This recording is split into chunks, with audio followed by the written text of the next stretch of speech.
Okay, good afternoon, everyone. Go ahead and call the Scienids Management Board meeting to order. My name is Chris Batsavage. I'm the administrative proxy from North Carolina, serving as chair of the last meeting of the week. So I'll try to move through as quickly as possible. And help me do that up at the front of the table is Tracy Bauer and Jeff Kipp. So, all right, make sure I'm get through the agenda, not quickly, but not too quickly. So right now, look for board consent on approval of the agenda.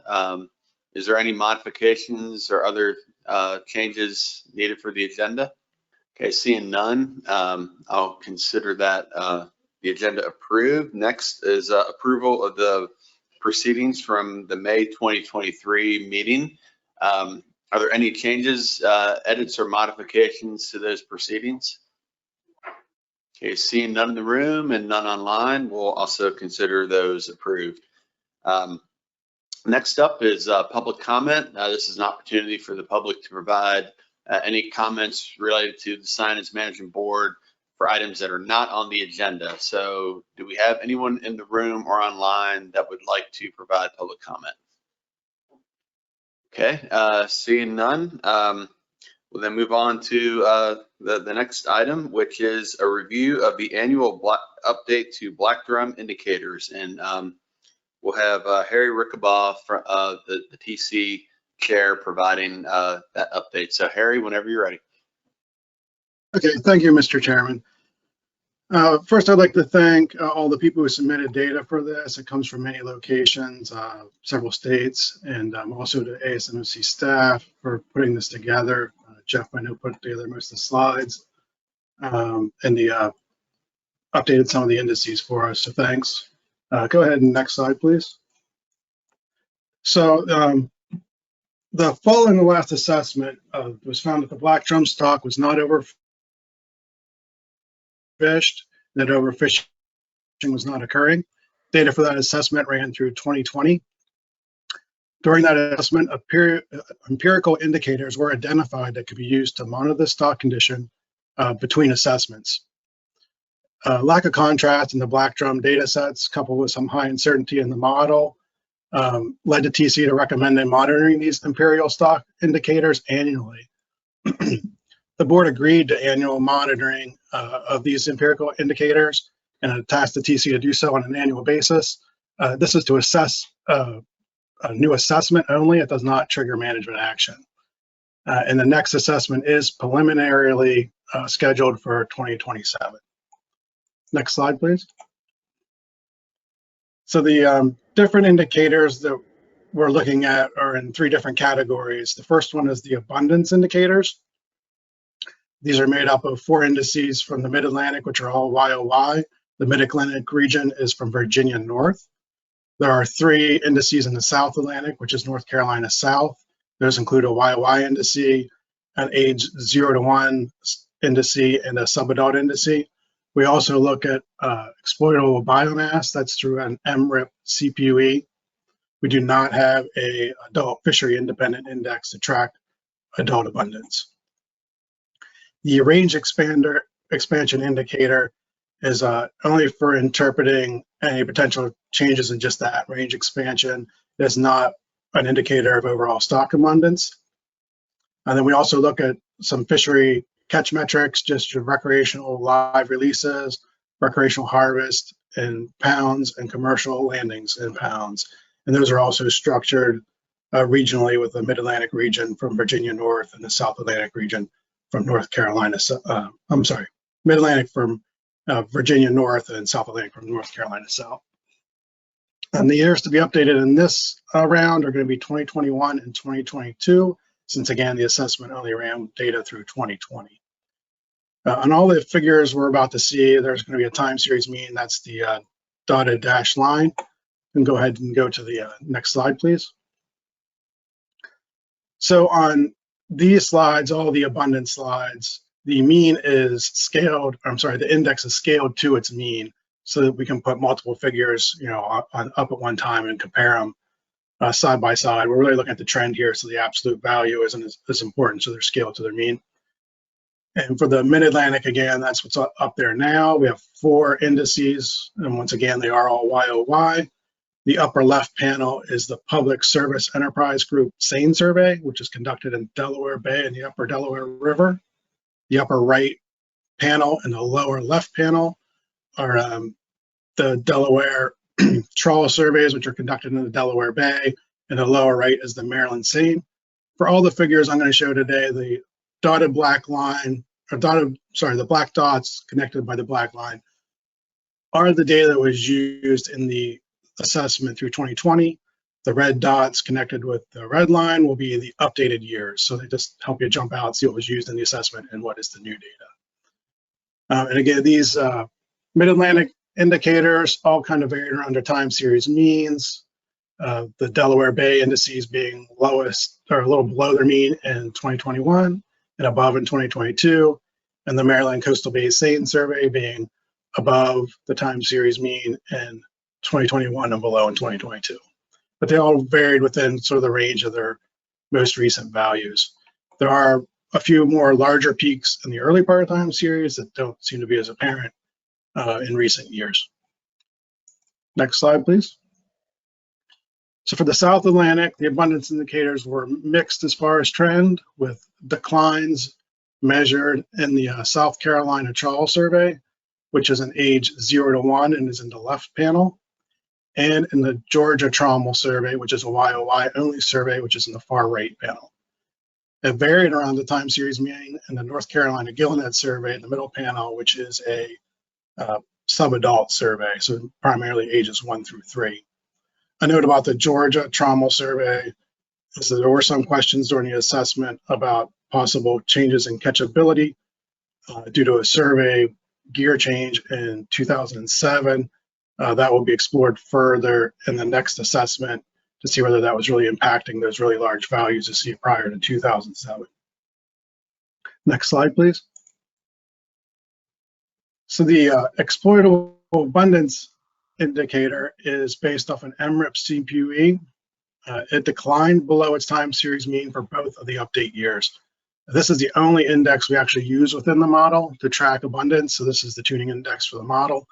As you can see through the model time period, the black dots, it increased steadily and then kind of leveled off at a high value.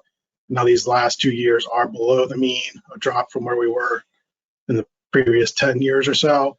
Similar to where we were in the mid 2000s, you can see 2 values back there, slightly lower than these 2. So it's not in an area we haven't been in the not so distant past, but it is a decline from the trajectory we had during the assessment. Next slide, please. So the range expansion indicator is from the New Jersey trawl. Again, this is only to look at range expansion, not actually an indicator of stock status. It was not available in 2021 due to survey restrictions. The 2022 value is below the time series mean. You can see there was a lot of variability in this with early in the time series near 0 values and some higher values in more recent years and pretty much some sort of catch. Showing that they do seem to be more available, but it's not like a trend of increasing availability seen in this range expansion. Next slide, please. So for these next few slides, we're moving to the catch indicators, and these are not scaled to their mean. These ones will be the mean. And in this case, this is the recreational live releases. So we're in millions of fish. And these releases have varied around their time series mean in the Mid-Atlantic, with 2021 being above and 2022 being just below, and above the time series mean in the South Atlantic during the update years. Live releases in the South Atlantic have continued to follow a declining trend that was observed at the end of the stock assessment. It is still above, as I mentioned, its time series mean, and the rate of decline seems to have slowed, but it is still on that trajectory. Next slide, please. So the recreational harvest is in millions of pounds. And again, you can see from this scale that the South Atlantic does account for a higher proportion of the landings than the North Atlantic. And just as a reminder, the South Atlantic fishery is primarily subadults, and the North Atlantic is primarily mature adult fish within the recreational harvest. So in this case, you have higher weight of a smaller fish in the South Atlantic. So by number, it would be even greater, but we're showing this by weight so we can compare it to commercial later. So the recreational harvest is also varied by region, with both update years below the time series mean in the Mid-Atlantic and both update years above the time series mean in the South Atlantic. Next slide, please. The commercial landings have showed a similar pattern to the recreational harvest, with both of the update years below the time series mean in the Mid-Atlantic and both of the update years above the time series mean in the South Atlantic. You can see here, this is in thousands of fish. So the commercial harvest is considerably lower than the recreational harvest. And in this case, even though it's larger fish in the north and smaller fish in the south, we're still kind of that split even in the commercial fishery. The catches on average on the annual catches are very similar by weight. And there was some discussion from the TC about the Mid-Atlantic reduction in harvest, particularly a commercial, is likely due to some reductions in effort. A lot of the Virginia fishery is bycatch within their commercial straight bass gillnet fishery that happens in the spring. And there's been decreased effort in that fishery. And in Delaware, they've had a reduction in effort, mainly due to a decline in market demand. So it's become less profitable. So there's less commercial fishing in the North Atlantic, most likely than in previous years. Next slide, please. So the Black Drum TC met on September 26th to discuss the data that I just showed you and to come up with recommendations for this board at this meeting. And overall, the indicators showed mixed signs of stability and declines since the assessment. The TC did discuss that it's only 2 years of additional data and that Black Drum is a long-lived species. Also, many of our indicators are either juvenile indices or a lot of the indicators in the South Atlantic, the harvest and releases are on subadult and juvenile fish. So we're kind of looking more at that part of the population. We do not have an adult index. There's none of our surveys that up and down the coast that target adult black drum. So that's one piece of information we are missing.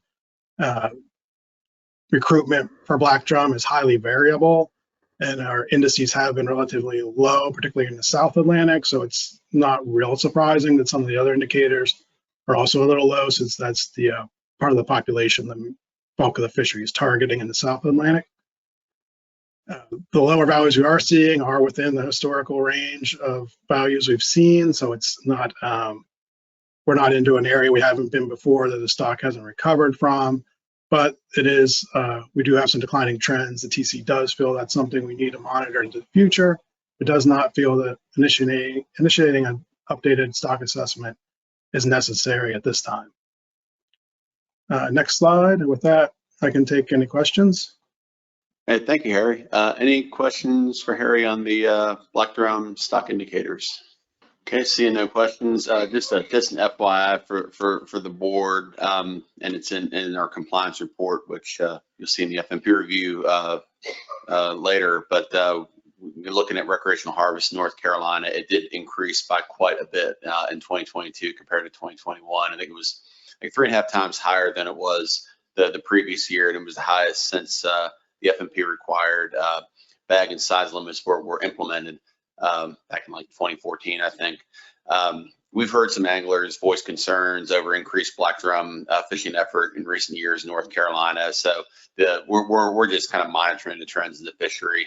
And I think these indicators will also help, kind of guide us and the rest of the states as far as any impacts, changes in harvest or fishing effort might have on this stock. So just want to share that with everyone. So the TC isn't recommending any changes to the stock assessment schedule based on the indicators being mixed, and also this is the first time we've used these indicators. So I'll just look to see if the board, if there's anyone on the board who feels like anything other than what the TC recommended should be done. If not, then I think we'll just, yeah, Shanna. Not that I don't think anything else should be done, but I did have a question. How often does the TC expect to be bringing back these indicators? Because it looks like, you know, we've got the 2 years that we're looking at right now. They have a time series of them, but I do note the TC's point that this is an extremely long-lived species. So I'm just wondering how often a reevaluation of the indicators will be brought to the board. Currently, as far as I'm aware, the plan was annually.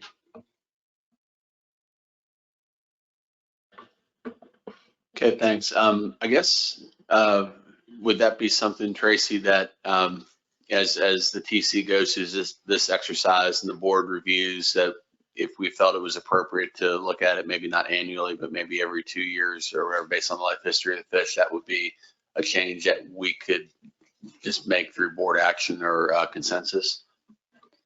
Yes, yeah, absolutely. This is all new for all of us, these black drum indicators. So if we find something that works better for the board, then we can do that.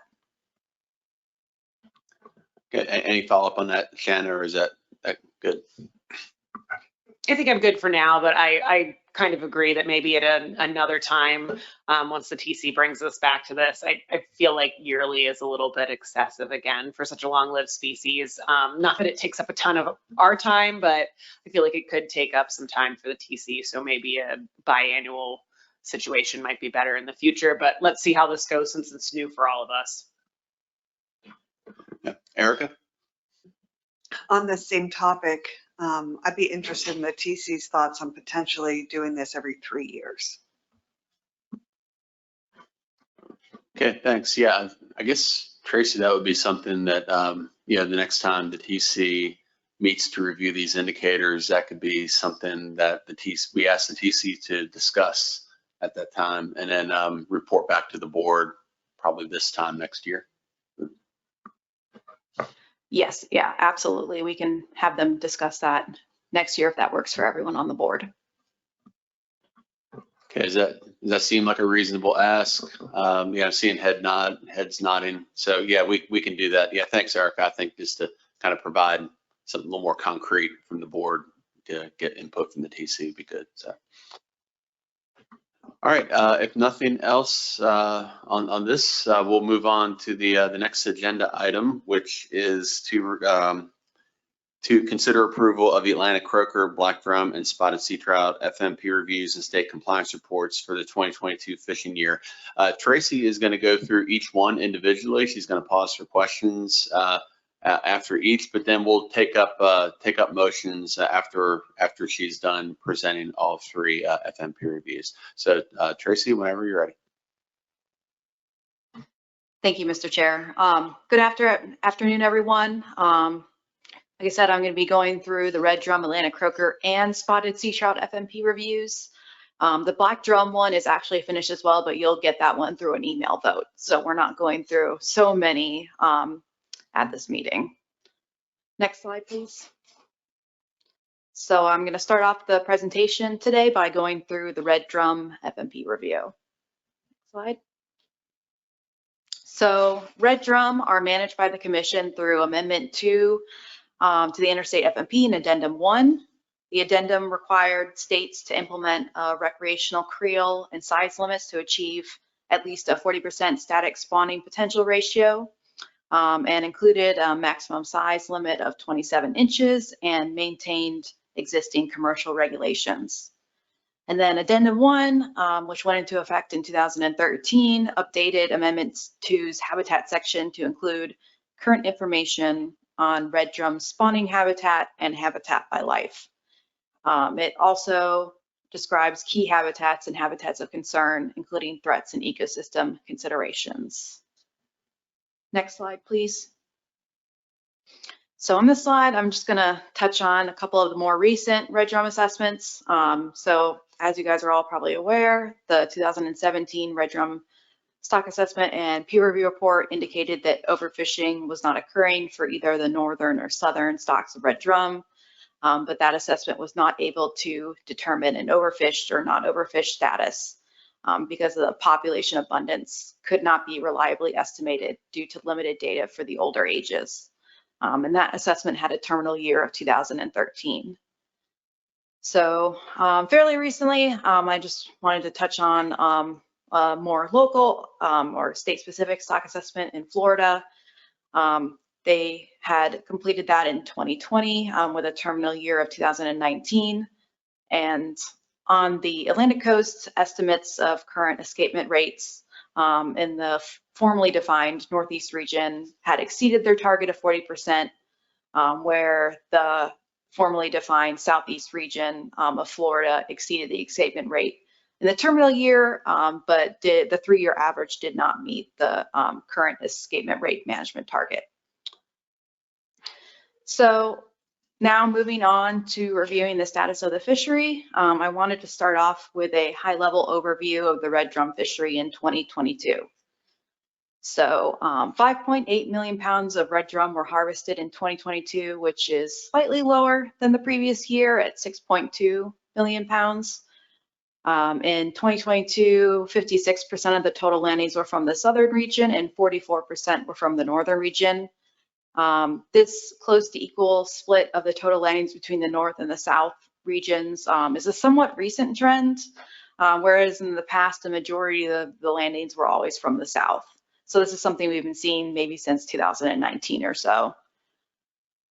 There is no commercial harvest in the southern region, obviously. So the commercial landings given on the slide are all from the northern region, and we're about 192,000 pounds in 2022, which was a slight decrease from 2021 when it was about 220,000 pounds. And this harvest, the 192,000 pounds, was about 7% of the total landings in the northern region. So now I'm going to focus specifically on the recreational landings as the majority of the harvest. In this figure, the orange bars are recreational landings in millions of pounds from the northern region, and the blue bars are recreational landings from the southern region. And just as a reminder, I've been talking about the northern region and southern region a lot, but the northern region is New Jersey to North Carolina, and the southern region is South Carolina to Florida. So in the northern region, rec landings were estimated to be 2.4 million pounds in 2022, which was just a very slight decrease from the previous year at 2.6. And North Carolina was estimated to have the most recreational landings, followed by Virginia. In the southern region, rec landings were estimated to be 3.3 million pounds in 2022, which was very similar to 2021 when it was 3.4 million pounds. And Florida was estimated to have the most pounds of rec landings in this region, followed by Georgia. And just a note that rec landings declined in Florida by 35%, but increased in Georgia by 113% and increased in South Carolina by 32%. So this figure shows the total removals compared to the number of fish released in both the southern and northern regions. The purple bars are total removals, and the red line is releases both in the northern region and then in the southern region. The maroon bars are the total removals, and the orange line is releases, and that's all in millions of fish. So about 500,000 fish were harvested in the recreational fishery in the northern region in 2022, which was a decline of about 13% from 2021. And 2.9 million fish were released in the northern region, which was a decline of 23% from 2021. And since it's estimated to, at least the current estimate that we're using in the stock assessments and such, of 8% of released fish die as a result of being caught, this results in an estimate of dead discards of about 236,000 red drum in 2022 in the northern region. So recreational removals from this fishery are thus estimated to be about 736,000 fish in 2022 in the northern region. Moving on to the southern region, about 1.3 million fish, 1.23 million fish were harvested in the rec fishery in the southern region, which was a slight increase in rec harvest in 2021. And 7.3 million fish were released in the southern region, which is a slight decrease from 2021. And with that 8% discard mortality rate, this results in an estimated about 583,000 dead discarded fish in 2022 in the southern region. And so wreck removals in the southern region are estimated to be about 1.8 million fish in 2022. So I next just wanted to briefly touch on and give a high-level overview of one change in Florida's management measures that occurred last year. So in 2022, Florida adopted a more holistic approach to red drum management to really focus on better capturing regional differences and improve angler satisfaction. So each year, they will be evaluating the red drum stock in each of their management regions using set metrics, and results will be summarized in annual reviews. And regulations in Florida then may be changed based on the result of these reviews. And so when they did this for the first time last year, 2022, reviewing the metrics and getting subsequent stakeholder feedback, regulation changes were approved for red drum in state waters and went into effect on September 1st, 2022. Those regulation changes for the areas on the Atlantic coast are on the slide, but they mainly reduced bag limits and vessel limits, though in one region, the Indian River Lagoon region, is now currently catch and release only. So finally, PRT recommendations. The PRT, when reviewing the compliance reports, found no inconsistencies among states with regard to the FMP requirements. Both New Jersey and Delaware requested de minimis status through the annual reporting process. And as a reminder, Amendment 2 currently does not include a specific method to determine whether a state qualifies for de minimis. So the PRT has chosen in the past and now to evaluate an individual state's contribution to the fishery by comparing the 2-year average of total landings of the state to that of the management unit. And so New Jersey and Delaware each harvested 0 landings, 0% of the 2-year average of total landings. So they both met those requirements. So additional research and monitoring recommendations can be found in the FMP review document and in the simulation assessment and peer review report. I won't spend time going through those today, but you can touch base with me if you have any questions. But that's where I'll end for red drum, if anyone has any questions. Thanks, Tracy. Any questions on the red drum FMP review? Okay, seeing none, move on to the next one, which is Croaker. Thanks, Mr. Chair. So, yep, going to be going pretty quickly through the Atlantic Croaker FMP review. Next slide, please. So Atlantic Croaker, as a reminder, is currently managed under Amendment 1 to the Atlantic Croaker FMP and then Addenda 1 through 3. Which was 2011, 2014, and 2020. Amendment 1 did not require any specific measures restricting harvests, but encouraged states with conservative measures to maintain them.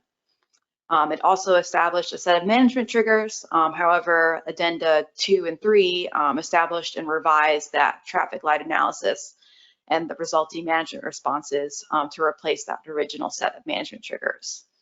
And then Addendum 1 had revised the management program's biological reference points to assess stock condition on a coastwide basis, as recommended by the 2010 stock assessment. Next slide, please. So really briefly review current stock status information for Atlantic Croaker. The most recent peer-reviewed stock assessment is that 2010 stock assessment with a terminal year of 2008. And found that croaker was not experiencing overfishing. Overfish status could not be determined. And as a reminder, the assessment completed in 2017 was not recommended for peer review, so current stock status is unknown. But as you guys all know, in the absence of a recent peer-reviewed assessment, we're using the traffic light analysis at this time. So moving on to the status of the fishery, we'll first look at Atlantic Croaker landings. In this figure, the black line is commercial landings and the red dashed line is recreational landings, both in millions of pounds. Total Atlantic Croaker harvest from New Jersey through the east coast of Florida in 2022 was estimated to be 2.8 million pounds. And the commercial and recreational fisheries harvested 25% and 75% of the 2022 total respectively. About 684,000 pounds of Atlantic croaker were harvested commercially in 2022, which is the lowest of the time series dating back to 1950. Within the management unit, the majority of the 2022 commercial landings came from North Carolina, followed by Virginia and Florida. And so I will now review the Atlantic croaker recreational landings and releases. In this figure, the blue bars represent landings of Atlantic croaker in millions of fish, and the red bars are fish released alive. And then the black line is percent of fish that were released out of the total catch.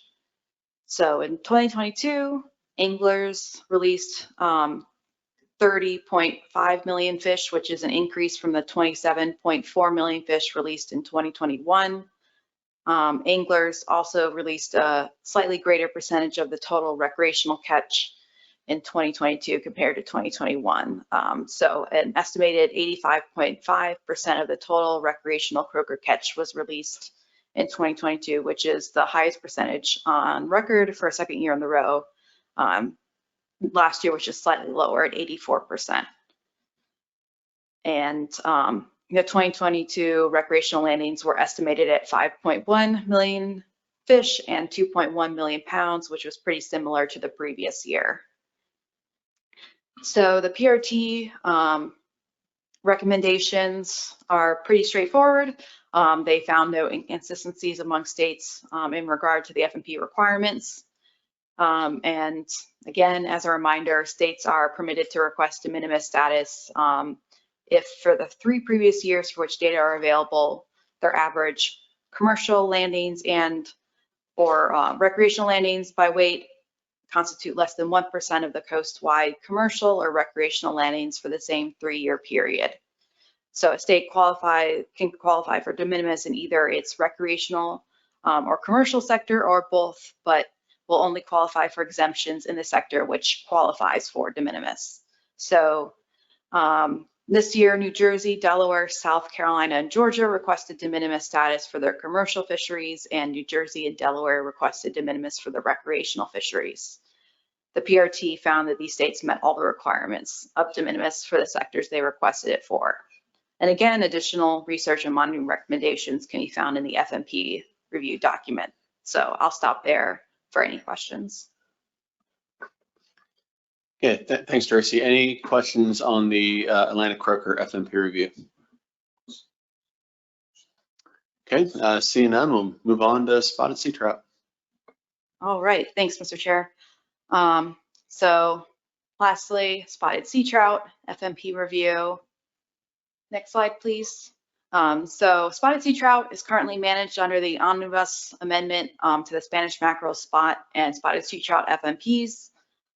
This amendment established a 12-inch total length minimum size limit or comparable mesh size requirements. It also established de minimis and compliance guidelines to bring the FMP in line with ASMFC guidelines and established adaptive management. So I'll briefly review what's known about spotted sea stock status through these state-specific stock assessments. There's been no coast-wide assessment of spotted sea trout, as the PRT has not recommended one due to the life history of this species and the availability of data. So in 2019, the Florida stock assessment update on Florida's Atlantic coast used a regional-based SS model to estimate current transitional spawning potential ratios. It estimated about 31% in the Northeast management region, which was below their 35% management target, and then 34% in the Southeast management region, which was just below or at the management target. Work on a new benchmark stock assessment is underway in Florida and is scheduled to be completed in fall 2024. And then there was a recently completed, just last year, a benchmark stock assessment for spotted sea trout in North Carolina and Virginia waters. It was completed and approved for management use in North Carolina in late 2022. The assessment indicated that the spotted sea trout stock in North Carolina and Virginia waters was not overfished, but overfishing was occurring. So a review of the North Carolina FMP is currently underway, and Amendment 1 to the North Carolina Spotted Sea Trout FMP will focus on management to end overfishing and ensure sustainable harvest. So again, I'll move into a brief summary of the status of the fishery, starting with an overview of the commercial and recreational harvest. So this figure shows coastwide rec and commercial harvest for spotted sea trout by year in millions of pounds. In 2022, the commercial landings totaled about 681,000 pounds, which is an 11% decrease from 2021. And North Carolina accounted for a majority of the commercial landings at 88%, followed by Virginia at 10%. Total rec landings have surpassed total commercial landings every year since rec landings were first recorded in 1981. Rec harvest has, in general, remained stable throughout the time series with an average of 4 million fish in the last 4 years, the last 5 years.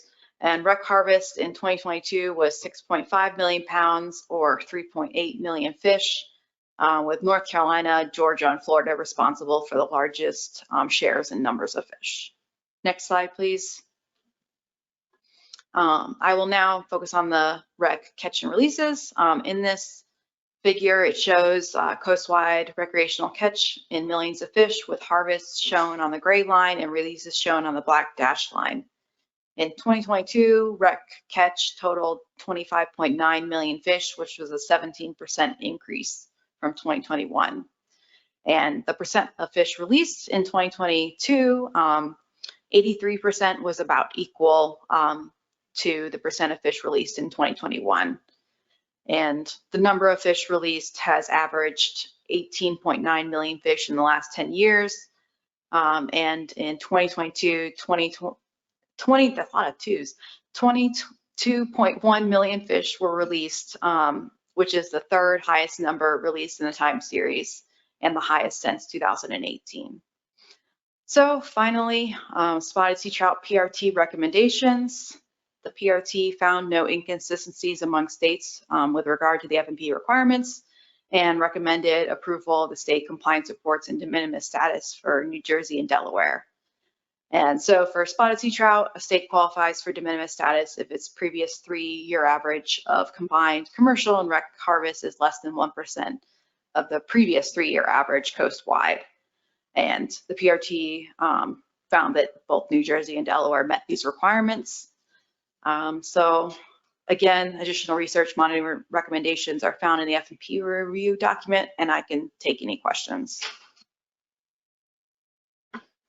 Hey, thanks, Tracy. Any questions on the spotted sea trout FMP review?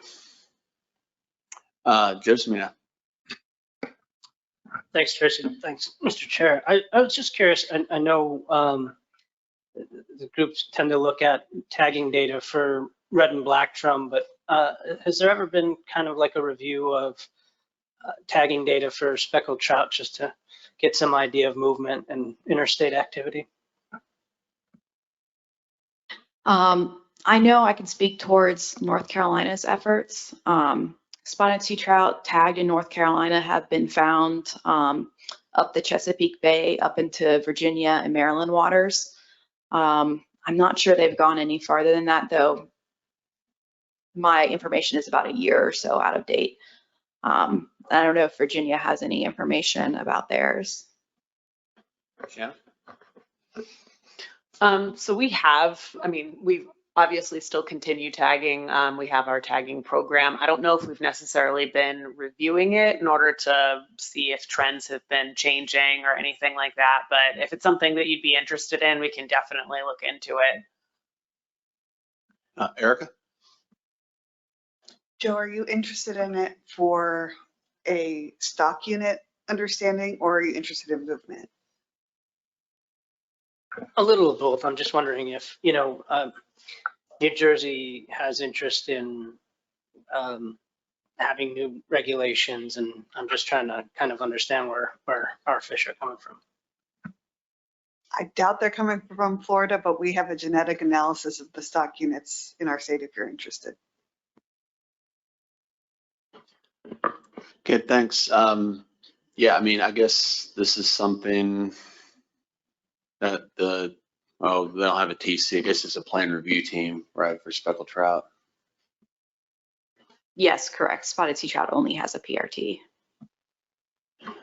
Okay, so I guess if it was an interest to the board in at a future meeting to have some analysis or information on tagging movements, is that something that could possibly be done, Tracy? It's kind of falls out of the typical realm where you have a TC that provides this information. In this case, it could be the individual states providing information, or it could be just kind of done more informally to where maybe the states can provide. Joe can reach out offline and to those states. So I'll look to Joe here. Yeah, that's fine.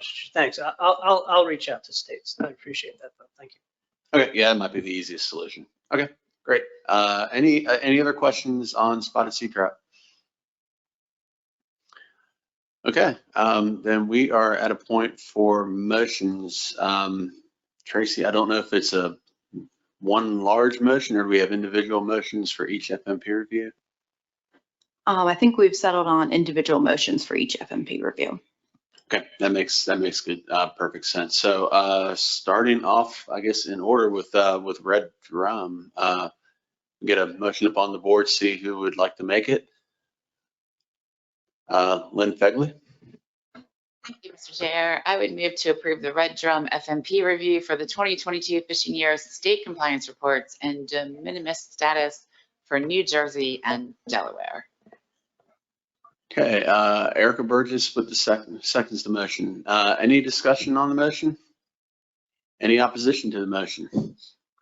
Okay, the motion passes unanimously. Okay, next up will be Croker. Let's get it up on the board. Okay, see who would like to make a motion for this. Shanna, I'll read that in the record, please.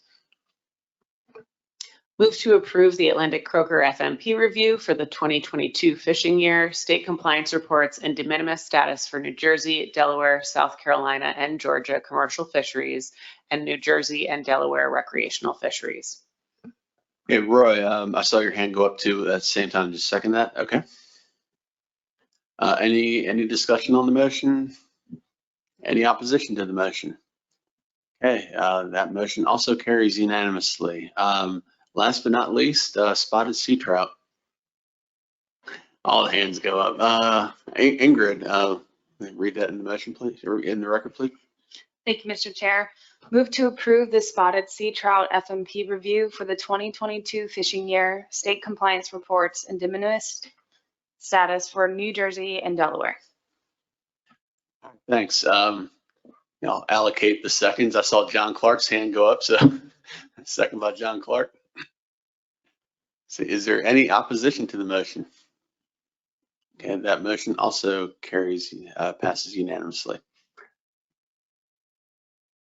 All right, next item to cover is the progress update on the 2024 Red Drum, Atlantic Croaker, and Spot benchmark stock assessments. So I'll turn to Jeff Kipp to give us an update. Thank you, Mr. Chairman. There are three items I'll wait for Madeline. Okay, thanks. There are three items I'll be covering for this agenda item. The first two will be progress updates on the ongoing Red Drum, Spot, and Atlantic Croaker assessments and require no board action. The third item will be to consider an update to the Atlantic Croaker and Spot stock assessment subcommittee, which is an action item. The Red Drum assessment kicked off earlier this year with data gathering. The TC and SAS met for a virtual data workshop in June to review the available data sets and identify data development tasks to support the assessment. A particular development from the data workshop of interest to the board was the decision to switch from a calendar year to a fishing year from September through August for tracking the stocks in the assessment models. So all population estimates and stock status will be based on this fishing year definition.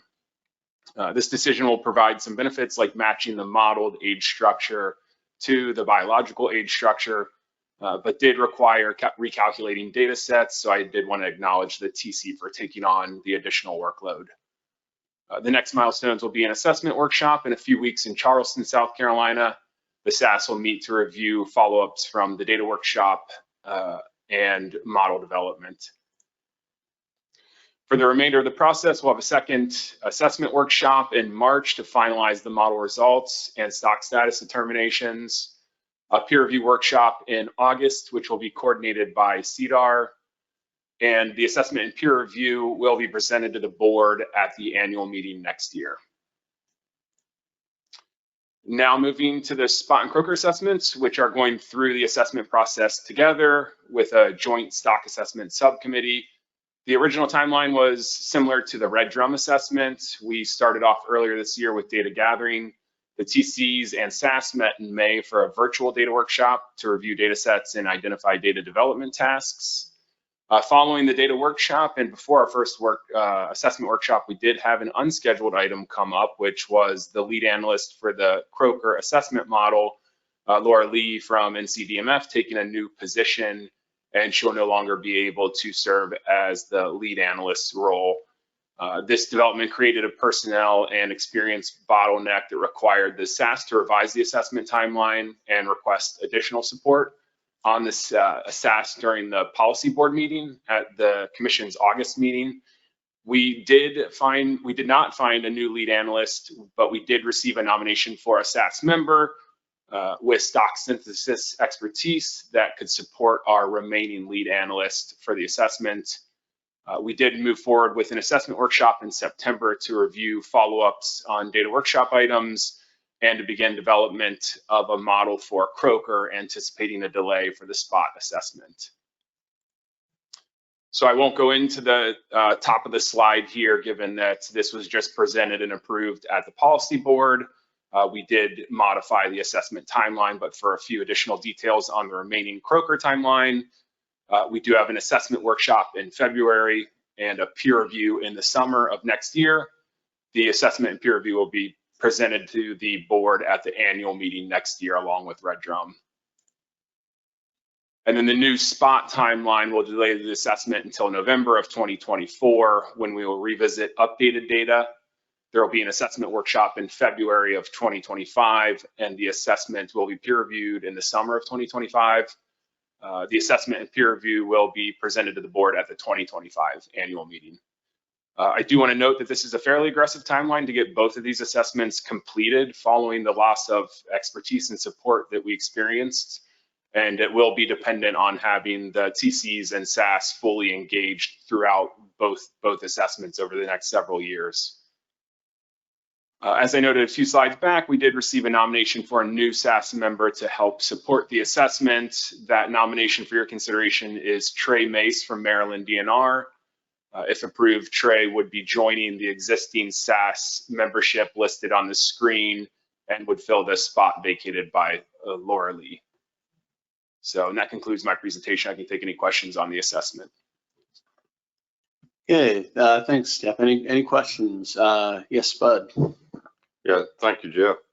So obviously the data workshops were conducted before this FES issue was revealed to us. So do you anticipate during the assessment workshops that there's going to be some discussions about the possible bias in some of that data and how to address it? I think all of us are going to be a little concerned that we may have some distorted results in these assessments because of that unknown but probably existing bias.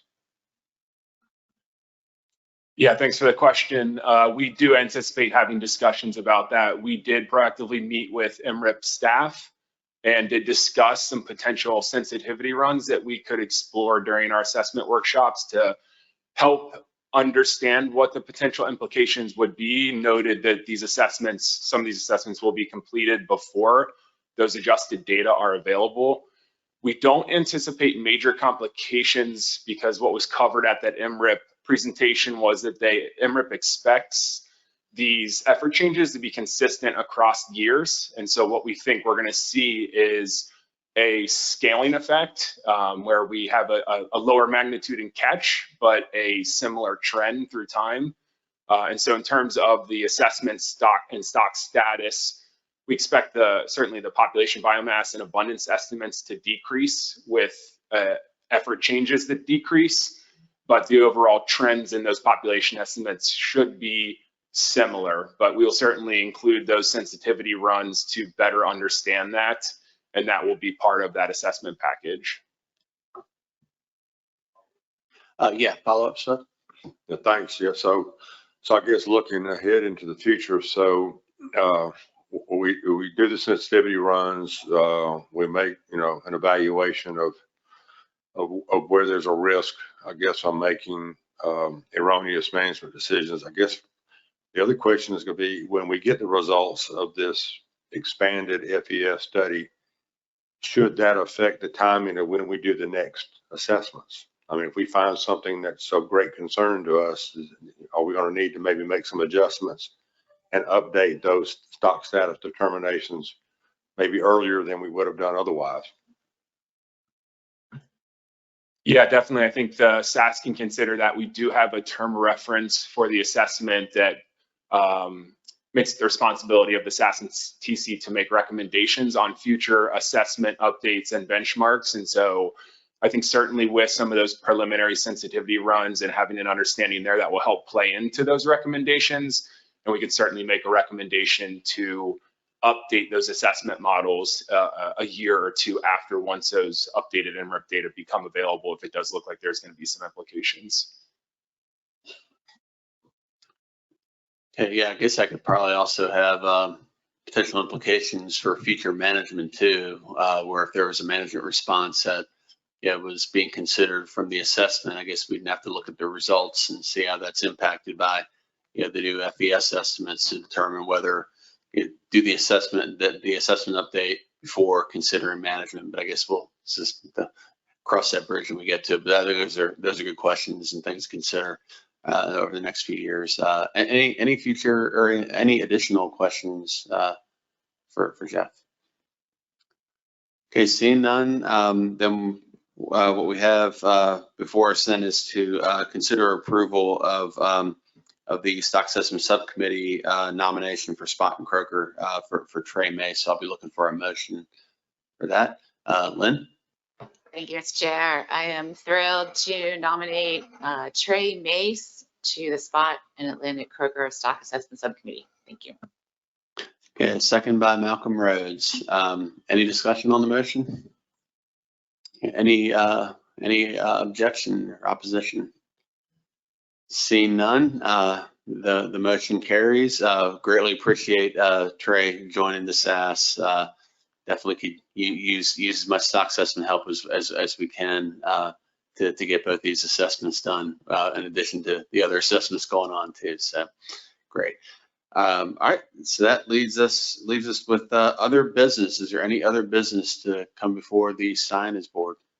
Okay, seeing none, this should be my last meeting as board chair for the Scienids board. I appreciate the opportunity to do this over the last couple of years. Next time we meet, we'll be in the under the capable leadership of Doug Heyman. So Doug, it's work cut out for you with a few assessments coming up. So, but I think we'll be fine. So look for a motion to adjourn.